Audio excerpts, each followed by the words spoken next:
நிகழ்ச்சி நடைபெற்ற இடத்தில் கூட்ட நெரிசலால் காயமடைந்தும் சோர்வினால் மயக்கமடைந்தும் மக்கள் உதவி கோருவதை கவனித்து காவல்துறையினர் மருத்துவமனை ஆம்புலன்ஸுக்கு தகவல் அனுப்பி வரவழைத்திருக்கிறார்கள். இவ்வாறு கூட்ட நெரிசல் ஏற்பட்ட போது அவர்களை காப்பாற்றத்தான் ஆம்புலன்ஸ் வந்ததை தவிர நெரிசல் ஏற்படுவதற்கு முன்பு எந்த ஆம்புலன்ஸும் வரவில்லை. காவல்துறை, தீயணைப்பு மற்றும் மீட்புத் துறையினர் மற்றும் ஆம்புலன்ஸ் மீட்புக் குழுவினர் காயமடைந்தவர்களை மீட்டு அருகில் உள்ள மருத்துவமனைகளுக்கு அனுப்பி வைத்தனர்.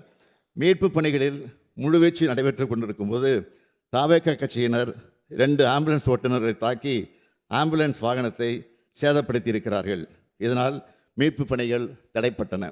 இது தொடர்பாக கரூர் நகர காவல் நிலையத்தில் 2 வழக்குகள் பதிவு செய்யப்பட்டு விசாரணை நடந்து வருகிறது.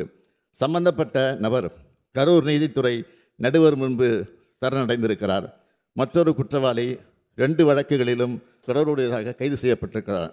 மாண்புமிகு பேரவைத் தலைவர் அவர்களே, கரூரில் தமிழக வெற்றி கழக கட்சியின் பரப்புரை கூட்டத்தில் நெரிசல் ஏற்பட்டு மக்கள் இறப்பு ஏற்பட்டுள்ளது என்று தகவல் அறிந்த உடனேயே தமிழ்நாடு அரசு உடனடி நடவடிக்கைகளை மேற்கொண்டது.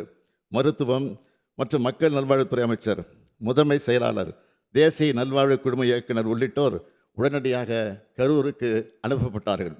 மேலும் அன்று இரவே நானும் கரூருக்கு சென்று பாதிக்கப்பட்ட குடும்பங்களை சந்தித்து ஆறுதல் கூறினேன்.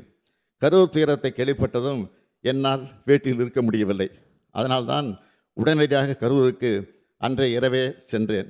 மருத்துவமனையில் சிகிச்சை பெற்றவர்களை நேரில் பார்வையிட்டு மருத்துவரோடு ஆலோசித்து உத்தரவு பிறப்பித்தேன். அரசின் அனைத்து துறைகளிலும் ஒருங்கிணைந்து செயல்பட்டனர். அமைச்சர்கள் பலரும் அங்கு சென்று பணியாற்றினார்கள். கரூர் அரசு மருத்துவக் கல்லூரி மருத்துவமனையில் கூட்ட நெரிசலில் பாதிக்கப்பட்ட முதல் நபர் இரவு 7:47 மணிக்கு அனுமதிக்கப்பட்டார். தொடர்ச்சியாக 200க்கும் மேற்பட்டோர் சிகிச்சைக்காக கொண்டு வரப்பட்டார்கள். அனுமதிக்கப்பட்டவர்களுக்கு சிறப்பு சிகிச்சை அளிப்பதற்காக சேலம், நாமக்கல், மதுரை, திருச்சி, திண்டுக்கல், கோயம்புத்தூர், புதுக்கோட்டை ஆகிய இடங்களிலிருந்து 152 மருத்துவர்கள், செவிலியர்கள், மருத்துவ உதவியாளர் வந்து பணியில் ஈடுபட்டார்கள். பொது சுகாதார இயக்குநர் தலைமையில் கூடுதல் மருத்துவ குழுக்கள் அமைக்கப்பட்டன. கரூர் மருத்துவமனையில் அனுமதிக்கப்பட்ட 700 படுக்கைகளோடு எந்த அவசர நிலையும் சமாளிக்க ஏதுவாக கூடுதலாக 400 படுக்கை வசதி ஏற்படுத்தப்பட்டுள்ளது. 24 மணி நேர அவசர சிகிச்சை மையம், சிடி ஸ்கேன் ஆய்வகங்கள் உள்ளன.